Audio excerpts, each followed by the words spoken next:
আজ 23শে জানুয়ারি কালিকাপুর রামকমল বিদ্যাপীঠের পক্ষ থেকে এই মহামানবের প্রতি আমাদের শ্রদ্ধার্ঘ্য। আজ এমন একজন মহামানবের জন্মদিন, যার সম্পর্কে ঘন্টার পর ঘন্টা বলে গেলেও কিছুই বলা হবে না। তিনি এমন এক মহৎ, তিনি এমন এক চরিত্রের মানুষ, যেমন মহান তেমনি গভীর। তিনি আমাদের প্রাণের নেতাজি।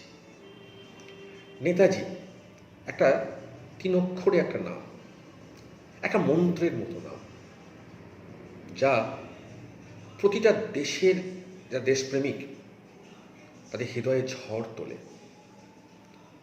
মা ডাকের মতোই শিশু, যুবক, বৃদ্ধ সবাইকে আচ্ছন্ন করে এই ডাকটি। মহাবিশ্বের অনেক নক্ষত্রের ভিড়ে যেমন সূর্যের স্থান অনন্য, তেমনি নেতাজি আলো আঁধারের জোয়ার ভাটায় তিনি হারিয়ে যাননি।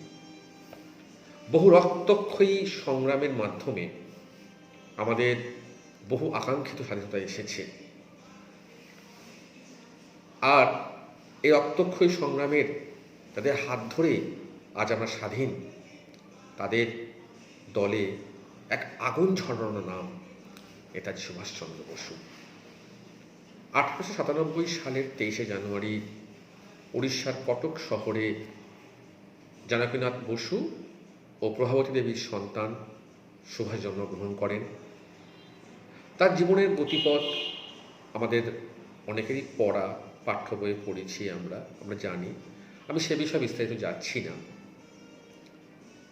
1943 সালের জাপানে বিপ্লবী রাসবিহারী বসুর প্রতিষ্ঠা করা আজাদ হিন্দ ফৌজের দায়িত্বভার নেন। তারপর ব্রিটিশ সাম্রাজ্যবাদের বিরুদ্ধে তার সেই যুদ্ধ, যা ব্রিটিশ সাম্রাজ্যবাদের ভিতকে নড়িয়ে দিয়েছিল। 1945 সালের 18ই আগস্ট তাইহুকু যাওয়ার পথে এক প্লেন দুর্ঘটনায় তার মৃত্যু হয়েছে বলে আমরা জানি, শুনেছি। কিন্তু জানিয়ে অনেকের মনের মধ্যে এটা কিন্তু আছে। তার মৃত্যু নিয়ে আজও রহস্য উদ্ঘাটিত হয়নি। নেতাজির কথা, নেতাজির জীবন আমাদের সারা জীবন মাথা উঁচু করে লড়াইয়ের প্রেরণা দেয়। সুভাষচন্দ্র বসু শুধু একজন ব্যক্তি নন, ঐতিহাসিক প্রয়োজনের যুগমূর্তি তিনি। নেতাজির কণ্ঠে ধ্বনিত হয়েছে ভারতবর্ষের মর্মবাণী। তিনি এমন এক সহিষ্ণুতার কথা বলেছেন, ভারতের সমাজ ধর্মের যে মূল ভিত্তি, সেই সহিষ্ণুতা। বৈচিত্র্যের মধ্যে ঐক্য, বিরোধের মধ্যে সমন্বয়। সুভাষচন্দ্র বসু বলতেন, একজন সৈনিক হিসাবে 3টি আদর্শকে মেনে চলার কথা তিনি বলতেন। আদর্শগুলো হলো সত্য, কর্তব্য এবং আত্মবলিদান। তিনি বলতেন, তুমি যদি অজয় হতে চাও তাহলে এই সত্য, কর্তব্য এবং আত্মবলিদান, এই 3 আদর্শ মেনে চলো। একবার তিনি সিঙ্গাপুরে একটা বক্তৃতা তিনি বলেছিলেন যে সব থেকে বড় অপরাধ হলো অন্যায়কে সহ্য করা এবং অন্যায়কারীর সাথে সমঝোতা করা। বর্তমানে আমরা যে সমাজে বাস করছি, সে সমাজের একটা বড় রোগ ধরা পড়ছে। তা হলো দুর্নীতির সাথে সমঝোতা করা, অন্যায়কারীর সাথে সমঝোতা করা। আর এটা কিন্তু সমাজকে অন্তঃসার শূন্য করে দিচ্ছে। চোখের সামনে আমরা দেখতে পাচ্ছি মেয়েরা সুরক্ষিত নয়, আমরা দেখতে পাচ্ছি কোথাও ঘুষ নিতে হচ্ছে, কিন্তু আমরা আমাদের পরিবারের দোহাই দিয়ে, জীবনের দোহাই দিয়ে, আমরা চাকরির দোহাই দিয়ে আমরা সবসময় চেষ্টা করি অন্যায়কারীর সাথে সমঝোতা করতে।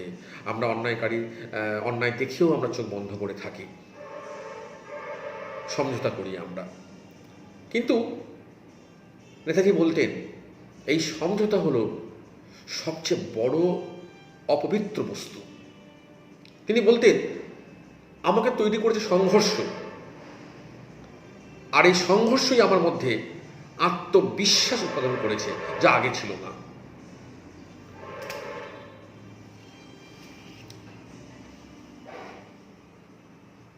আমাদের অবস্থা যতই ভয়ানক হোক না কেন, কণ্টকময় হোক না কেন, আমাদের এগিয়ে যেতে হবে। সাফল্যের দিক নিশা বা সাফল্য দূরে থাকতে পারে, কিন্তু তা অনিবার্য। একটা সময়ে সাফল্য আসবেই। বর্তমানে নেতাজির এই আদর্শগুলো বড্ড বেশি প্রাসঙ্গিক।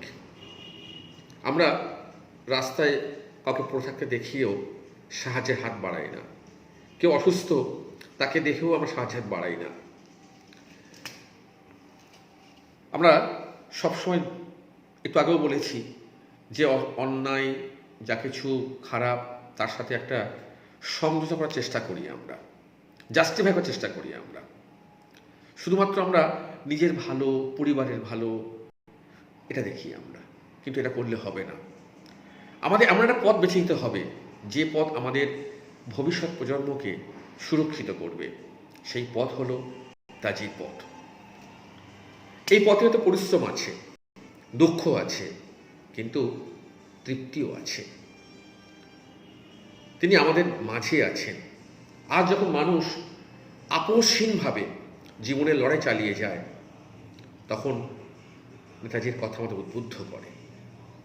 আজও আমাদের হয়তো কথার মাঝে আড্ডার থেকে উঠে আসে সেই কথা, দেশে বড্ড প্রয়োজন এমন এক নেতার। আজ মনে হয় নেতাজি থাকলে আমাদের দেশটা অন্যরকম হতো।